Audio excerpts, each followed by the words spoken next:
Hey, Brody. Hey, Zach. So, how about them Stanley Cup playoffs? Playoffs. Playoffs. Playoffs. Playoffs. Playoffs. I can do that because the guy who kills Jaws in the movie his last name's Brody. I'm so proud of you for having that information. You gotta know. Okay, so let's talk about the playoffs a little. So, how do playoffs work exactly? It's a series of 7 games, or best of 7, I should say. There are 2 games at one, 2 away, 2 at home, 1 away, 1 at home, and then it's 1 away again, right? Or Correct. I guess whoever goes first. In the example of us versus the Sharks. Yeah, that's us versus the Sharks. So the way the matchups are determined is that it's the top 3 teams from every division: the Metropolitan, the Atlantic, the Pacific, and the Central Division. And then you have 2 wild cards from the Eastern Conference and the Western Conference. So the number 1 team in the West faces off against the number 1 wild card team, and I guess it's the number 1 team out of the 2 top of the divisions play the wild card teams. Oh, okay, the math. So basically what I'm saying is is that what I'm saying is that the top of the Pacific plays one of the wild card teams, and the top of the Central plays the other of the wild card teams in the example of the Western Conference. And whoever of those 2 top teams has the better record plays the second wild card team, and whoever of those has the worst record plays the first wild card team, because in theory that person's better, that team's better. So let's talk about this in terms of the Knights. So there's us against the Sharks in this first round, and they have home ice first. Correct, because they are the number 2 team in the Pacific. So they had a better record than us in the regular season, so that means they get home ice. That means we go there first, we play 2 games. Then we come home, we play 2 games. And then if you need to, you go there, you play 1 game. And then if you need to, you come back, you play 1 game. And then if you need to, go to game 7, you go there and you play 1 game. But theoretically, if we won the first 4 games, it would obviously be done. It's a best of 7, first to 4. And that's the dream, isn't it? Yeah. Oh, yeah. You just want to sweep everybody. And it just goes to show how much of a big difference having home ice makes for our players. Yeah. You're sort of expected to win your home games. You are favored to win your home games because you have the crowd behind you. They're chanting for you, right? There are some buildings that are harder to play in than others. So Vegas is a really great atmosphere. It's a hard building to play in for other teams because the crowd is into it. They're shouting for their team even when we're down, where you're into the game and you're rooting for your team anyway. And so they can sort of feed off that energy. So let's talk about some of the other teams before we talk about ourselves first. So we have the Blue Jackets and the Lightning first to talk about. So how do we feel about this matchup? Well, Tampa should be favored to win this, and it actually wouldn't be surprising if Tampa swept. Like, you never want to predict a sweep, but if you're gonna predict a sweep this season, it's gonna be this. Tampa is so good, and Columbus barely scooted in. They made a lot of moves at the trade deadline, and they barely squeaked past Montreal to get that second wild card spot, and the reward is playing Tampa. That is quite the reward to have. How'd you feel about their regular season play? It's hard to find fault in anything that Tampa did. They're the best team in the league. They're far and away, not even close. Calgary was the second team in the league, and they weren't even close. Tampa was the best team in the league. They tied the NHL record for most wins in a season. They are a dominant team, like top to bottom in the team. They've got weapons on every single one of their lines, and they're just that good. The Blue Jackets, on the other hand, up and down. They made a lot of moves at the trade deadline. They picked up Matt Duchene and Ryan Dzingel from the Ottawa Senators, and they didn't click the way that Columbus wanted them to click. Columbus barely scooted in, like I said. Oof. So in this season, they've played before. How'd they play? So these 2 teams saw each other 3 times. Tampa won all 3 of the meetings, and Tampa won all 3 of the meetings dominantly. So they had a 5-1, a 4-0, and an 8-2 win. So that's 17 goals for Tampa to 3 goals for Columbus. Like I said, you never want to predict a sweep, but when you've got a team that's as good as Tampa against a middling team like Columbus, oof, yeah. And that's the other thing to consider is Tampa has home ice. on this, right? How's their ice? Tampa has a fan base, and it's hard not to get behind a team that is this good, right? So, playing in anyone else's barn is always not going to be as easy as playing at home, but I really don't suspect that Columbus has what it takes to take down Tampa here. And who's the best player out there to watch? Who are we looking at? So Tampa has the number one scorer in the league in Nikita Kucherov, but they also have Tampa's just a fun team to watch. So if you find time to just watch a playoff hockey game and Tampa's playing, I recommend it. They're a fun team to watch. Braden Point, Steven Stamkos, Nikita Kucherov. Hell, fucking half their D line is fun to watch. They're a really fun team. They're like top to bottom. In Columbus, you got like Artemi Panarin, pretty good player, number 9. The couple who they traded for, Matt Duchene, he's a fun player to watch. But definitely far and away the best player on their team is Artemi Panarin. As compared to with Tampa, it's probably Kucherov, but like you could make an argument for a lot of guys on that team. So overall, this is going to be maybe not a fun series to watch, but it's going to be one hell of a series to watch. It's going to be fun if you like watching teams get killed. The only other thing to consider is the President's Trophy curse, which is so the team that gets the most wins in the regular season gets the President's Trophy, and that team has never won the Stanley Cup. Ever? That being never ever. Really? Never. Yeah. Okay. Well, rip Tampa. yeah, they're going down to Columbus. 4 games. Columbus is going to sweep them. Okay, well, let's go on to the next 2 teams. So we have the Capitals versus the Hurricanes. The car wash, as you will. Yeah, the car wash. So Carolina was the first wild card team in the East, and Washington won the Metropolitan Division. And Washington, obviously. We all know Washington. Fuck Washington. Yeah, defending Stanley Cup champions. I can't quite remember who they beat. Yeah, but yeah, they beat a really, really good team that deserved to win, if I recall. Yeah, I think if Disney was running the universe, the team that they beat definitely would have won. Just for the movie Just potential. for like the comeback story or the underdog story. Yeah, the underdog story. Everyone roots for an underdog, right? Anyways, anyway, enough circle jerk aside. How do we feel about this matchup? Well, you have to favor Washington because they're a good team, but Carolina's a really fun team to watch. They have the Storm Surge, their celebrations. They have like the skull clap thing. They're a fun they're the kind of fun team that the NHL needs, and they're cool little team, bunch of jerks, some would say. And how do we feel about their regular season play? Washington, overall, they were a pretty solid team all around. Every team has a down month except for Tampa. They had their down month a little bit, after the All-Star break, and they're coming in pretty hot. Carolina, they were in after the All-Star break, they were in a pretty tough race for that wild card spot. You had 3 teams. You had Columbus, Montreal, and Carolina all vying for that spot. Carolina was able to lock up that first wild card spot pretty significantly, so it came down to Montreal and Columbus playing for that last playoff spot. So I don't dislike Carolina's chances. I think Carolina could shock Washington here and pull a real upset. So Washington has home ice on this one. How are we feeling about that? They're also a pretty rockin' barn. I think the Knights showed last year that it's not impossible to win there. The only game that we won in the finals was in Washington. It's not impossible to win there, but it is definitely it's not they're not a quiet place. Like, I think Columbus is going to be a pretty easy place to play comparatively. I think both of these two, Carolina loves their team because their team has been really fun to watch, and Washington loves their team. They're defending Cup champions, so it's yeah. Yeah, considering last year, I'm sure their fans are going all out to show up this year. Oh yeah, definitely. And so, who's the best player to watch out there? Who are we looking at?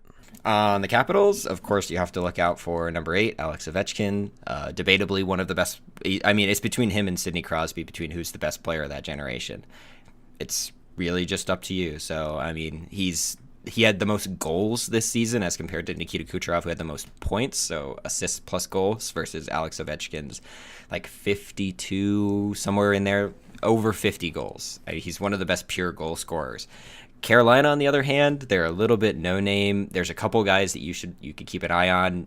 Nino Niederreiter, who they traded for, and Sebastian Aho, who's a really great player. There's a couple players on Carolina, but nobody really like stands out as like a star that you need to watch because this guy is going to be crazy. Well, let's just jump into the next teams here. We have the Maple Leafs and the Bruins. You got the trees versus the bees. The trees and the bees. That's the story your parents tell you, right? Yes, the trees and the bees. How do we feel about this matchup? This is a rivalry. They met last year, same first round. Went to all 7 games. Toronto had a chance to win the series. Boston comes back, wins it in 7 games. Toronto was not really happy playing against Boston. These two teams are both really good. If either of them gets by each other, this is the team. Whoever comes out of this is going to be Tampa's biggest challenge. It's going to be a fun series, and these two teams hate each other. So, looking at the regular season, how'd both these teams do? They played each other 3 times. Boston won 3 out of, or they played each other 4 times. Boston won 3 out of 4 of those meetings. Both really contested games. All 4 of those. Boston has been really hot recently. There was a streak where they got a point in like 20 games or 20, like just crazy. Boston is a good team. They have a lot of really good players on their team. And Toronto, they're on a little bit of a skid heading into the playoffs. They dropped quite a few games in a row. We'll see if they can pick it back up. Toronto has a lot of flaws in their team. That's not to say that Boston's perfect. I mean, it wouldn't either team coming out of this. You're definitely saying that you'd like to see, both of these teams play, and it really shows how much parity there is in the league that these two teams have to play each other in the first round. Boston has home ice this time. Who's the best player we're looking at? Boston has a few. They have Patrice Bergeron, who's possibly the best face-off man in the league. Just a monster in the circle. He will win, and if they are in the offensive zone, Boston will have a chance to get a goal right off the draw a lot of times. Besides Bergeron, I mean, you have to mention Marchand Lickitung, Brad Lickitung Marchand, well known for his licking antics heading into the playoffs last year. How do you get a nickname like that? Well, it's not his actual nickname, but he was literally licking people heading into the very playoffs. Good. Yeah, and the league basically told him to knock that shit off. So anyway, no, Boston has a lot of good players. That's not to say anything bad about Toronto, who signed John Tavares. They have Austin Matthews. They got William Nylander. They got some good players on their team too. I think Boston has a few more years left in their cup window. They could win another one. Toronto is a little bit on the upswing here. They're up against the cap a little bit, but they've got some really good players and some up and coming players that I think Toronto's going to be good for a long time after this. And soon maybe they won't have to face Boston in the first round. So either team comes out of this, you don't feel cheated. Okay, well, let's jump on to the next teams here. You have the Penguins versus the Islanders. Islanders have the home ice on this one. Yep, the Penguins and the Islanders. So the Penguins are the 3rd place team in the Metropolitan Division. The Islanders are the 2nd place team after the Capitals. The Islanders, they picked up a new coach, they picked up a new GM, and they went from one of the worst teams in the league to one of the best. Pittsburgh, on the other hand, they're looking for 3 cups in 4 years. That's a dynasty for those who are keeping track.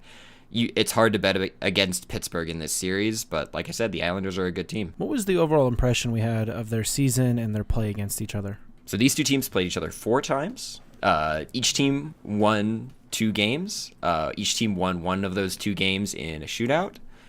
So Pittsburgh won the most recent 2, 2-1 in the shootout, 6-2 in regular play, and then the Islanders won the first 2, 3-2 and 6-3. These are both really good teams. Overall, Pittsburgh had a slow start to the season, heated up over the back half, and managed to get into that 3rd place in the Metropolitan Division spot. The Islanders have been pretty good all season. They were battling with the Caps for that top spot, but these two teams play very differently. The Islanders have one of the lowest goals against in the league. They're a really super defensive team, but in transition to that, they they lack a little bit of offense. They have some offensive weapons, Matt Barzal, a couple guys like that, but they are really a defensive, responsible team. And if they can shut down some of the big weapons on Pittsburgh, I like their chances. But otherwise, like I said, it's hard to bet against the playoff pedigree that is the Pittsburgh Penguins. And so who's their best player out there right now? Who's the best dude on the ice? For the Penguins, it's Sidney Crosby. It's not a question. They have good players. Evgeny Malkin is one who comes to mind. But in terms of, obviously Pittsburgh has the advantage in terms of forwards, offense. If Matt Murray can get back to being Matt Murray in the playoffs, then I like their chances. On the other hand, I just mentioned him, Matt Barzal for the Islanders. They don't have a lot of offense, but they're a responsible team that they don't play an exciting brand of hockey, but it wins games. And if Robin Lehner can do what he's been doing all season in the playoffs, then I like their chances. So to me, this one comes down to how's your goaltender playing. And with that is the end of the Eastern teams. We're now going to move on to the Western teams. The first ones we're going to discuss here are the Avalanche and the Flames. Now, the Flames have home ice for this one. How are we feeling about this matchup? So Calgary, number 1 team in the Western Conference, number 2 team overall in the NHL. Really good team. They made a trade with Carolina over the offseason to pick up Elias Lindholm, a couple good guys who have been good for them all season. I like their chances, but that being said, Colorado is sort of this underrated little. I think that this series has a lot of potential for upset, but you still have to favor the Flames, just how good the Flames are. So they've played together a couple times this season. How do we feel about their play in this season? So they played each other 3 times overall. Calgary won all 3 of them. Only one of them was decided in overtime. Colorado has had sort of an up and down season. Early on in the season, they were red hot. They were super good. They have I think they have the best top line in all of hockey. They have Nate McKinnon, Mikko Rantanen, just like this crazy stacked, loaded top line. But then the depth sort of falls off after that, and so that is Colorado's biggest weakness is their second, third, fourth line players are not nearly up to the standard of Calgary. Calgary is an overall better team. I mean, you can make an argument, is Johnny Gaudreau better than Nate McKinnon? I mean, they're totally different players.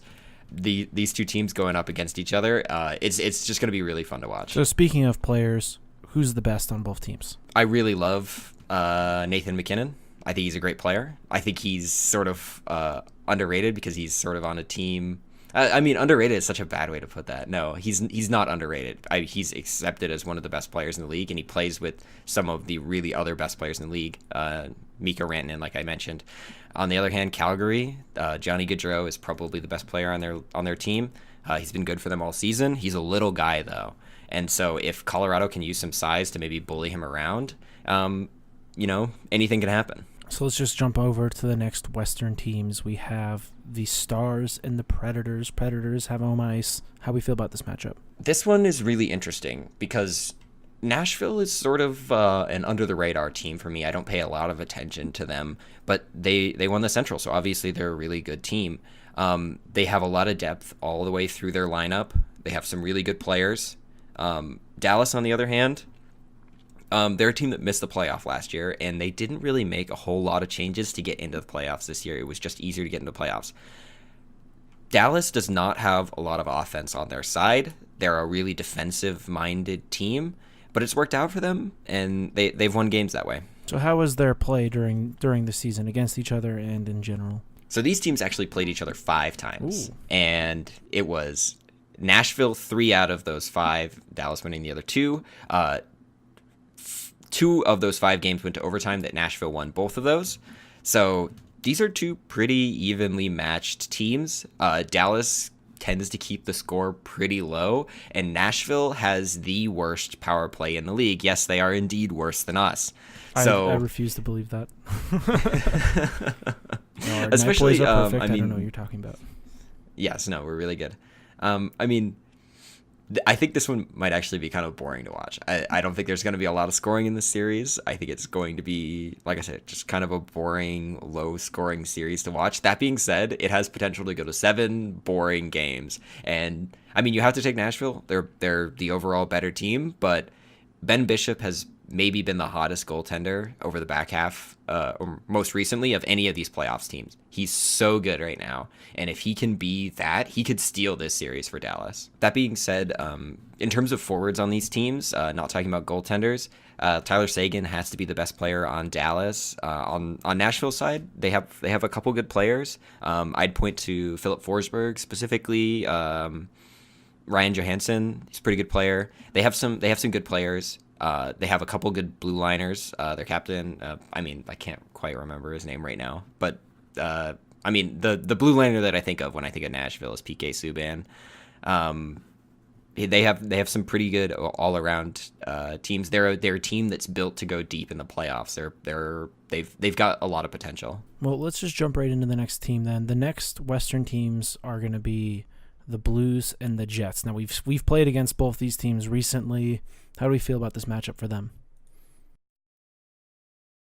I would really hate to be a Winnipeg fan right now. I think Winnipeg has a lot of expectation to do well this season. I think they have potential to do well, but they've been really dropping the ball recently. They've sort of limped into the playoffs here. They were pretty... If you ask somebody maybe in February, I think a lot of people would have picked Winnipeg to win the Central, and then they sort of dropped the ball a little bit. St. Louis, on the other hand, coming into the new year, they were the worst team in the league. They were 31st in the league, and they are in a playoff spot, you might notice. That is because they have been the best team in the league in the new year. They have been up there with Tampa. They're such a good team in the new year. They are completely changed, and they have a lot of size and a really interesting style of play that I think can really work to their favor. I think that sort of to the chagrin of a lot of Winnipeg fans, I think that the Blues could win this series and could win it sort of easily. So how'd they play against each other this season? So all of their games that they played against each other were last year. So that was before the St. Louis Renaissance, and it went 3-1 for the Winnipeg Jets. They played each other 4 times. That being said, I think if these two teams played each other in the new year, I could see St. Louis winning all 4 of them. Looking at the regular season, it's not really a great indicator of how these two teams are going to play against each other. Like I said, St. Louis is so hot right now. Winnipeg is so cold right now. It would really suck to see the Winnipeg Jets drop it in the first round because they're a team that has potential to win a cup. That said, on the other hand, I think St. Louis, they're everyone's sort of like underdog story if you count underdog as being like from the new year. Now, if I'm watching this game, who am I looking for? On the Blues, Ryan O'Reilly, Vladimir Tarasenko, really sort of interesting top line players. David Perron, I really liked Perron. He looks better in a Blues uniform than in a Knights uniform, honestly. That's who he got drafted by, and to me, he was always a St. Louis player. I think St. Louis has a lot of really interesting players on the Winnipeg side. My favorite player on their team is Mark Scheifele. I think he's sort of an underrated centerman, kind of. That being said, Blake Wheeler, great little player. He is what Alex Tuch has the potential to be. I think a lot of people, if they asked to name one player on Winnipeg, most people would say Patrick Laine. He's got one of the best one-timers in the league. He's a real dangerous weapon on the power play. And so if this team, if the Blues are undisciplined and get a lot of power plays or a lot of penalty kill situations, I think Winnipeg has a real good chance to take a couple games that way. But if this series is played pretty cleanly, not a lot of penalties, you have to take St. Louis. Now, we've really put it off so far. It's time to talk about the best team, the team that matters the most. That's right. The Golden Knights are at the Sharks in this. How do we feel about our matchup going into this? Yeah, just put it at the end so everybody has to watch the whole video, get them watch minutes up. Really force them in. Yeah, I've said it before. I have a lot of confidence in the Knights here. I think they have a good chance to. The way that the Knights play is a really good counter to the way that the Sharks play. A lot of people compare these two lineups to each other, and they just say that really the big difference between these two teams is the focus on high scoring, high powered defensemen versus fun, interesting, fast forwards. So the Knights are a forward heavy team, whereas the Sharks, a lot of their power comes from their defensemen. So we've played the Sharks several times now. How have we done historically against them? So we have played them in total over the two seasons 14 times, and I believe that we have won 8 or 9 of those. Is this counting the playoffs? Counting last the year? postseason. Yes. Okay. We've done fairly well against the Sharks. This season, over 4 games, split decision. 2 to the Knights, 2 to the Sharks. And we didn't have it's only a split decision if you just look at Fleury wasn't in all of these. He was not in the 2 games that we lost, and I was about to say it's only a split decision if you don't look at the scoreline. The scoreline for the games the Sharks won were 3-4 in overtime and 3-2. The Sharks winning in Vegas at the time. The games the Knights won were 7-3 and 6-0. So in all, that's 18 goals for the Knights to 10 goals to the Sharks for a final scoreline of 2-2. Are we at all worried about the fact that we don't have home ice right now? No, we've done fairly well in the Sharks building in the past. It's a cool building to play in, but also at the same time, if the Knights go up and take command and control of one of those 2 games while we're in San Jose, that building can turn into a morgue. It can get really quiet. I mean, even like Game 5 of the Stanley Cup Finals, when it felt sort of inevitable for the Knights to go down, that Vegas was still rocking. They were still hoping for a comeback. San Jose is not quite that same locale. So on both teams, who are the players we're looking at? Who are our best boys out there? Obviously, Mark Stone has been our best player since the trade deadline. He's so good out there, and oftentimes the way that he is good are not reflected on the stat sheet. It's takeaways in the neutral zone, things like that. Besides him, I mean, our first line is crazy good against the Sharks. They have scored just buckets against the Sharks over this season and last season. The Carlson, Smith, Marchessault line is really good against the Sharks, so I like our chances there. That being said, so San Jose, a lot of their weapons are on the blue line. Their best player is Brent Burns. But the way that the Knights play against the Sharks is to try and take away those weapons. We leave a little bit extra room down towards the bottom of the ice and have our forwards move up and basically shadow the defenseman. And so what that means is that we're taking away Brent Burns' shot. And so in the 4-3 overtime loss that we had, Brent Burns had a goal, and the way that he had that goal was right off the draw. Besides that, he only ever really got looks on the power play. And so what that means is that you are taking away a lot of San Jose's scoring chances. And so if you want the Knights to do well, keep it to a 5-on-5 game and keep those shots from the blue line where they have those dangerous shots to a minimum. And I think at that point, it's all on the San Jose Sharks forwards, and I think our D crew has enough to take care of those. And so if we can keep this game open, keep it a high-scoring game, I think the record shows that the Knights win those kinds of games.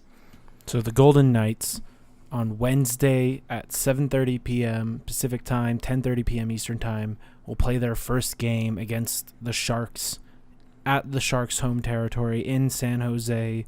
We'll be there. We'll be watching. Well, we won't be there, but we'll be watching. We will not be there. And we will be recapping every game of the playoffs. We will do our best not to miss one. And we will see you guys tomorrow. Vegas. Go Knights, go. Vegas. Go Knights, go. Vegas, Vegas, Vegas, Vegas, Vegas, Vegas. Vegas. Oh wait, can I do the Jaws line? Vegas wins do do do do do do. Vegas wins do do do do do do. Sharks do do. Beat the Sharks. Smile, you son of a.